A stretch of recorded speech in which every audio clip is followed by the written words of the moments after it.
which we can reuse locally produced energy, as in these two examples. In this case, the dung of cows and herded animals is being aggregated and dried to be used as fuel. This is a commodity. This is never a commodity. It's a product that's almost never traded. So it never enters a cash economy. It is created locally and used locally. Another approach was suggested to us by the design of the old Chinese courtyard houses, the hutongs, which often have a kind of lignite or brick burning kiln in the kitchen. That's right behind this wall here with the posters on it. And that kitchen kiln also heats up this bed on which the elderly couple we visited actually sleeps at night. So the kitchen fires also heat the domestic bed, and then in turn the bed heats up the entire room. So this is a quick and very kind of approach to double-use energy.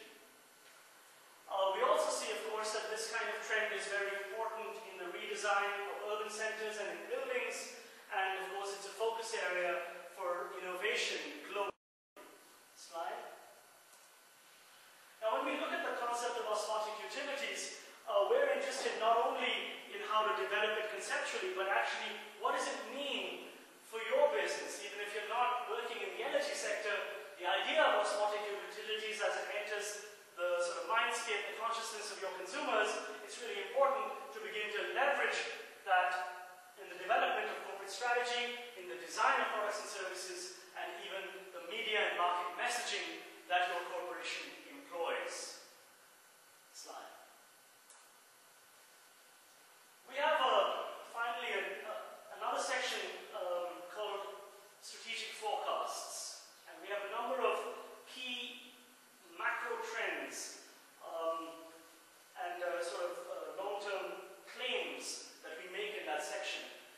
I would like to use an example from that to really communicate something about the reason why we feel innovation is so very important for emerging economies, and therefore for, in fact, the world as a whole. This is a rather complicated slide that I'll take a minute to explain. The vertical or y-axis tracks the energy efficiency of an economy.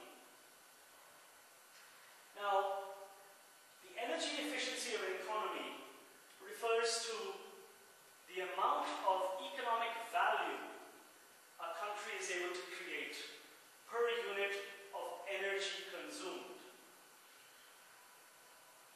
Right? So that's the energy efficiency of a country's economy.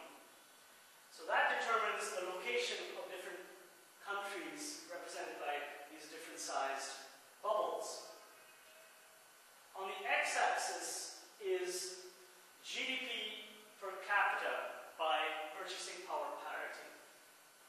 You won't be surprised to find that many of the countries that we have studied as part of this report are clustering towards the low end, lower GDP per capita by PPP.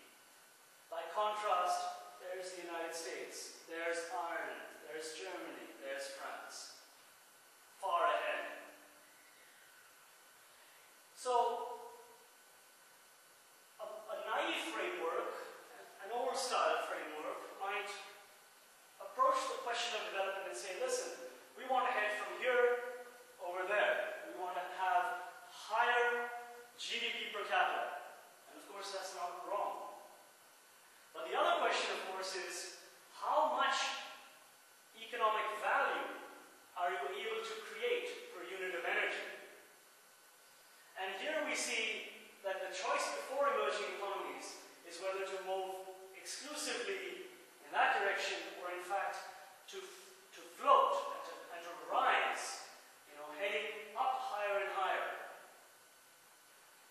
Now, that decision is intimately tied to the size of each country's carbon footprint.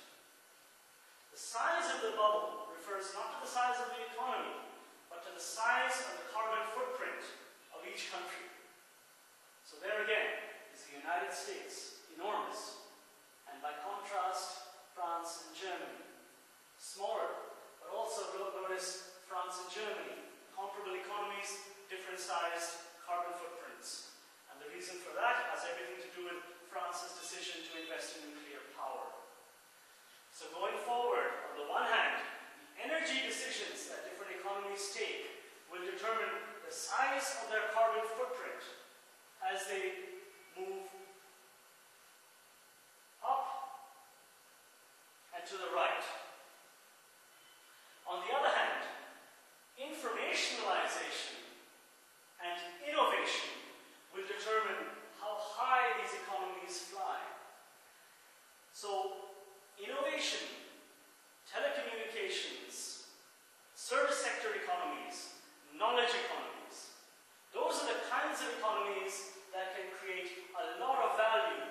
GDP per capita, while the country as a whole neither consumes excess energy nor balloons its carbon footprint.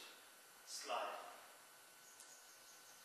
So I hope I've been able to communicate some of the themes, topic areas, and qualities of the Emerging Economy Report. We'd invite you to visit our website at emergingeconomy.com